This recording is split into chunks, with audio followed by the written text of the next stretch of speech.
Well, good evening, ladies and gentlemen, and we're into the month of December. We'll be long way into a brand new year again, and we've been pretty lucky in Nelson, BC. We haven't had a lot of snow down in the lower levels. We made a run over to Roslyn last week and Nancy Green, and there was quite a bit of snow over the top, but the roads are in reasonable condition, and winter's here again, so we have to tell ourselves to slow down and driving road conditions and be prepared for slippery roads and. It's kind of neat idea, as I hit age 88 and I'm still driving and walking and talking and having a good time. And as we get older, we're drinking coffee with some of the guys we worked with, and also we had a Christmas luncheon this week with some retired government employees. And it's kind of interesting to see people and to see how the changes in people affect them a little bit. We're all aging, and I have a really good friend who is a very talented fiddle player, Mr. Paul Litsky, and this week I ran into him at the Co-op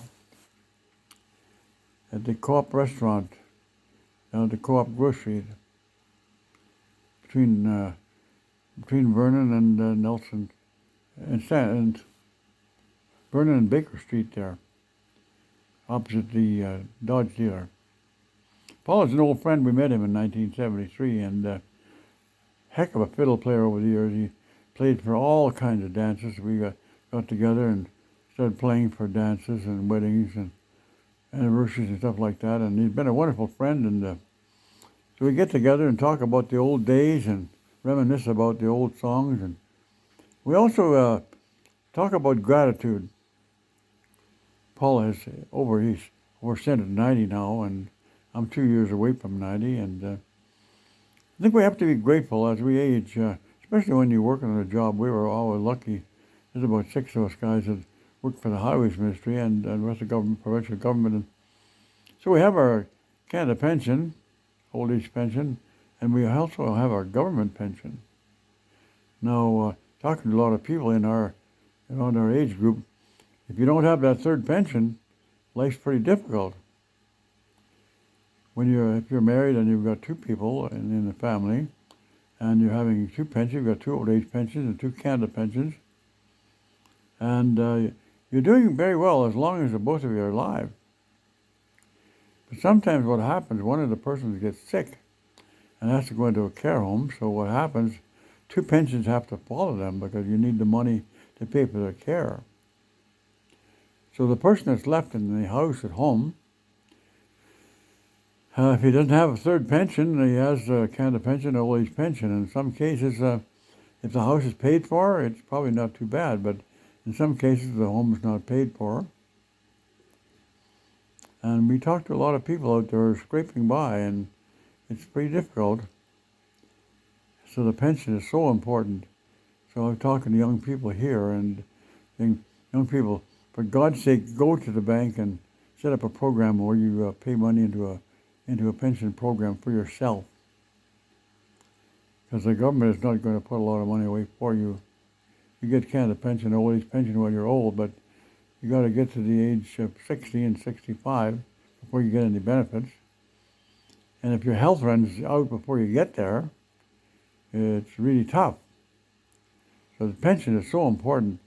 And if you're working on a job that doesn't have a pension, go to the bank. Go to any bank and say, look, I want to set a pension plan up for myself. And set a plan up where you try to put somewhere between 6 and 10% a month away of what you earn. And that way you buy yourself a wage when you get old. So what happens with a lot of people, and not their fault. Sometimes they get to be 55 years old and then they get some medical problems or you get crippling joint problems. You can't walk around and you can't earn anymore, so you have to kind of knock off work. And if you don't have that pension program in the middle there to help you, it's going to be damn difficult to pay your bills. Now, I know some people who are married in town here, and I'm one of them, but I'm lucky I have my third pension. But I have some people in town here where their wives have died, and when the wife passes away, or the husband, no matter which way, 2 pensions follow them. So let's say that they had old age pension and Canada pension. So they had 4 pensions between the two of them. 2 Canada pension, 2 old age pension, if their ages were proper. Well, one of them dies or has to go to a care facility, 2 of those pensions will have to follow them to pay the bills.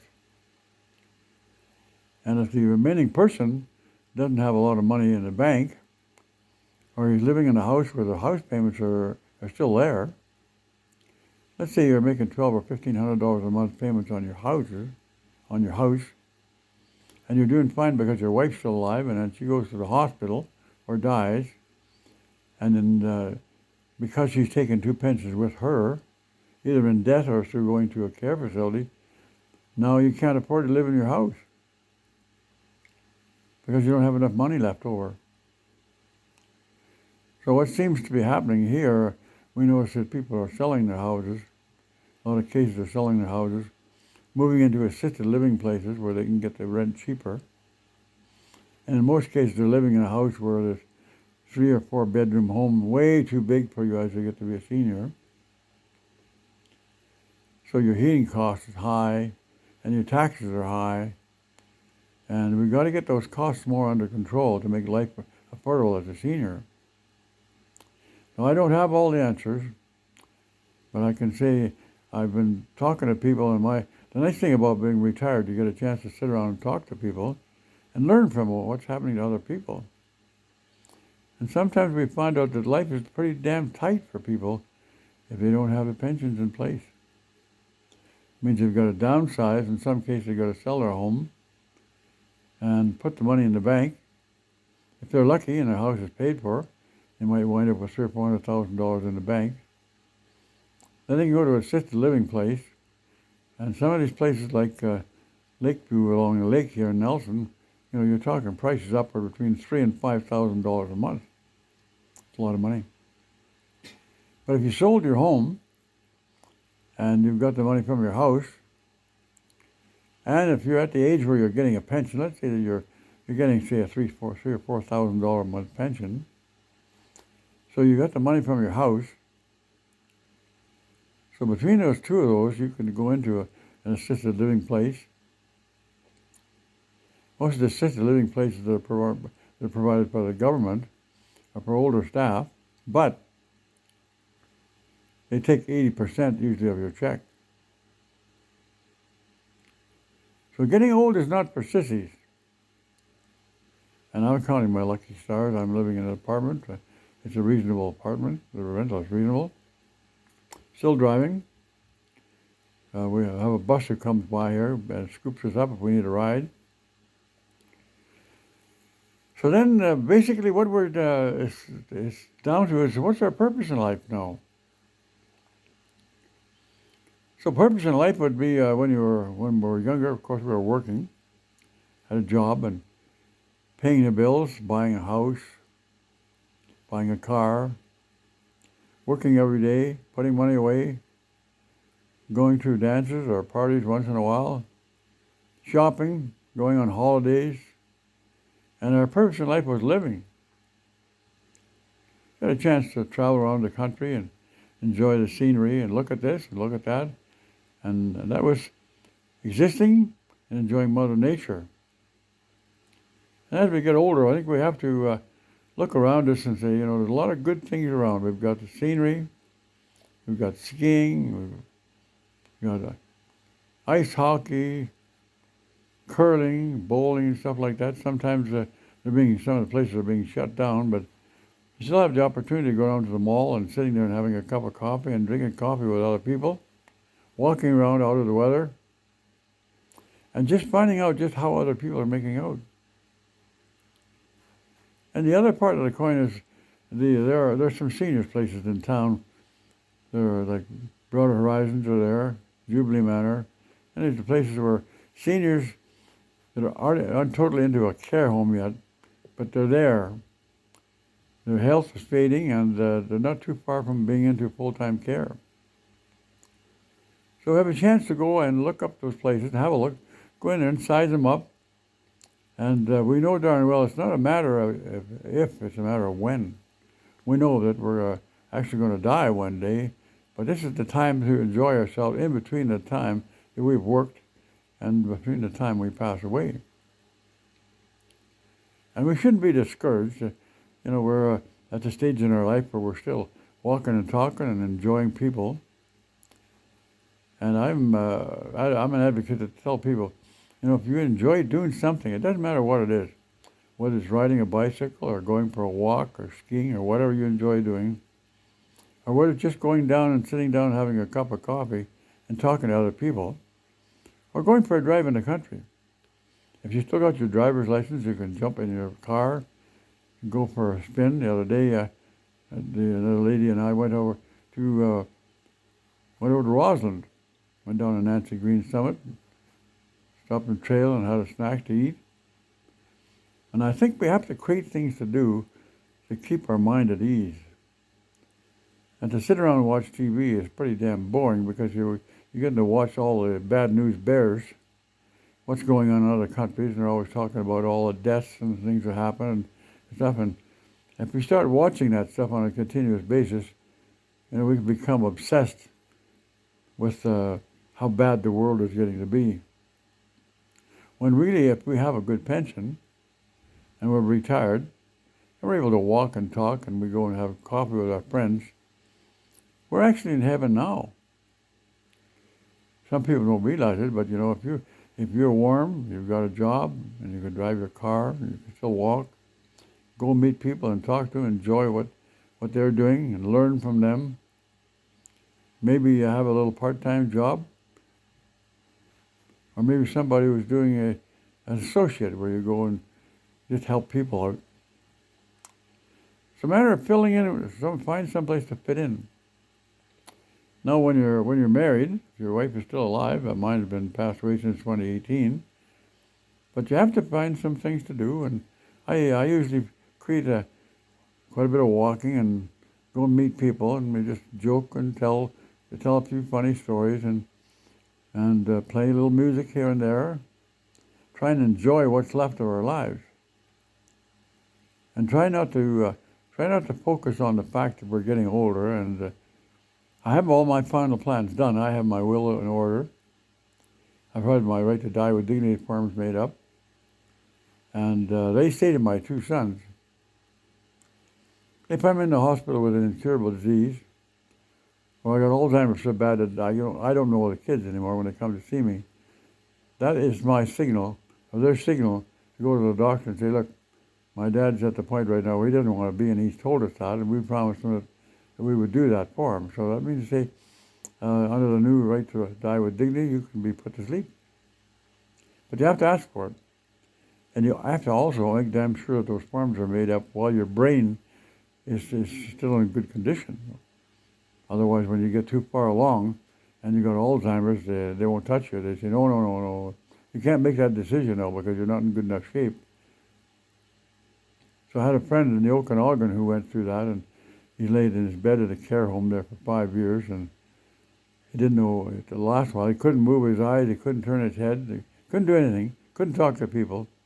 They cut a hole in his throat here and shoved a pipe down and poured liquid food down his gut so he could survive. And that's how he spent the last 3 years of his life. Very good friend. But if we have to think about our future. What do we want in our future? And for God's sake, if you enjoy doing something today, get out and do it. Go for a walk and see your friends and go and enjoy anything you can, because when we die, we're going to be dead a long, long time. And sometimes people don't realize, when you walk down and stand by a river, life is like a river. The water runs by and you watch the river go, the water goes past and more water comes down, but you never see the same water twice. The water goes by, and that's the way life is. It starts, you're born, grow up, go to school, work, retire, and then you're a senior, unemployed senior. Pardon me. So the key is to try and enjoy what we have left. And I'm very lucky. I got 2 sons and some grandchildren, and one son is in Nelson, one's in Cranbrook, and also I have a lot of really nice memories. I have some really nice pictures of my late wife. She used to play music Paul Hilitsky and her and I and Doug McDonald and Gordy Jameson, a few guys all played music together.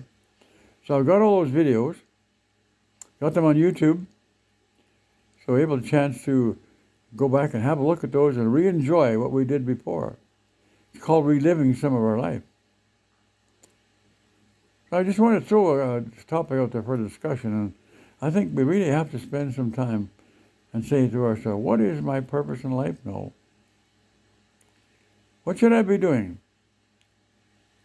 Is there something that I can teach my friends or something I can learn from them? And how can we better employ our time sitting around?